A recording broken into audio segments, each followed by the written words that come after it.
Animal rescue, the most terrifying backyard discovery. Cat trapped in bees. It was one of those sticky July afternoons in Texas where the air feels thick enough to chew. I'd just gotten home from work, kicked off my boots, and was sitting on the back porch with an iced tea when I heard it, this weird, desperate sound drifting over from the far corner of the yard. At first I thought it was a lawnmower 2 streets over, but no. It was a low, frantic buzzing mixed with the most pitiful meowing I'd ever heard in my life. I set my glass down and walked toward the sound. The closer I got, the louder the buzzing became, angry, electric, alive. My stomach dropped when I saw it. There, wedged halfway inside the hollow of my old oak tree, was a massive swarm of bees. And right in the middle of that black cloud of fury was a little orange tabby cat, completely coated in bees. They were crawling all over him, in his fur, in his ears, even around his eyes.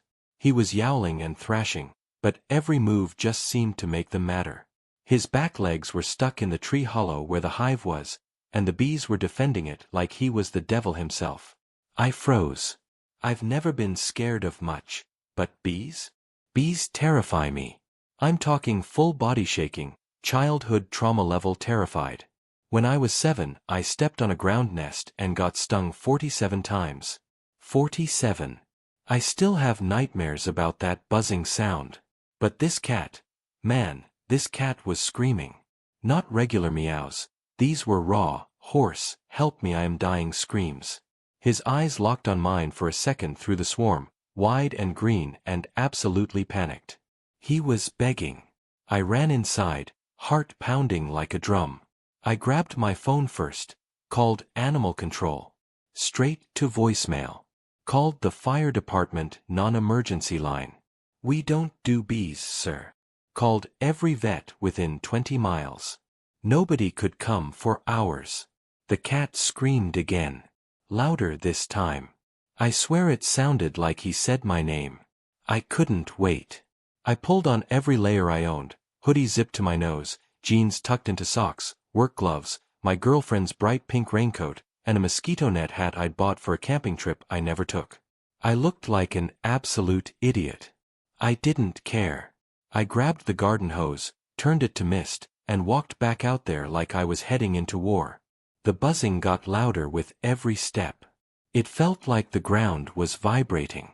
When I got within 10 feet, the bees noticed me. A few broke off the cat and came straight for my face, pinging off the net like bullets. I started spraying the mist in wide arcs, not hard enough to piss them off more, just enough to confuse them and cool them down. I'd read once that bees don't fly well in rain. I was praying that applied to hose mist too. 5 feet away now. The cat saw me and went perfectly still, like he knew I was his only shot. Bees were pouring out of the tree hollow in waves. Thousands of them. The air was black with wings. I reached in. The second my gloved hand touched his scruff, the swarm exploded. Bees dive-bombed me from every direction. I felt the first sting on my wrist where the glove met the sleeve, fire shooting up my arm. Then my neck. Then my cheek. I gritted my teeth and pulled. He wouldn't budge. His back legs were truly stuck, swollen from stings, wedged into the narrow opening where the hive entrance was. The bees had built comb around him like they were trying to claim him as part of the colony. Another sting. Then another. I was getting lit up. But I could feel his little heart hammering against my fingers, going so fast it felt like a hummingbird's. I dropped the hose, wrapped both arms around him, and yanked with everything I had. He came free with a horrible wet popping sound, bringing chunks of honeycomb and a furious cloud of bees with him. We hit the ground hard. I threw my body over him, curling around the cat like a human shield while bees stung me through every layer. I could feel them in my hair, crawling under the collar, stinging my scalp. The pain was everywhere at once, white-hot and relentless. I army crawled us both toward the hose, grabbed it blind, and blasted us point blank. Cold water shocked the bees off us long enough for me to scoop him up and sprint for the house. We burst through the back door. I slammed it shut just as the swarm hit the glass like a wave. The cat was trembling so hard his teeth were chattering. He was swollen, lips puffy, eyes almost shut, covered in stingers like a porcupine. But he was breathing. I laid him on a towel, pulled out every stinger I could find with tweezers while he lay there too weak to even to hiss.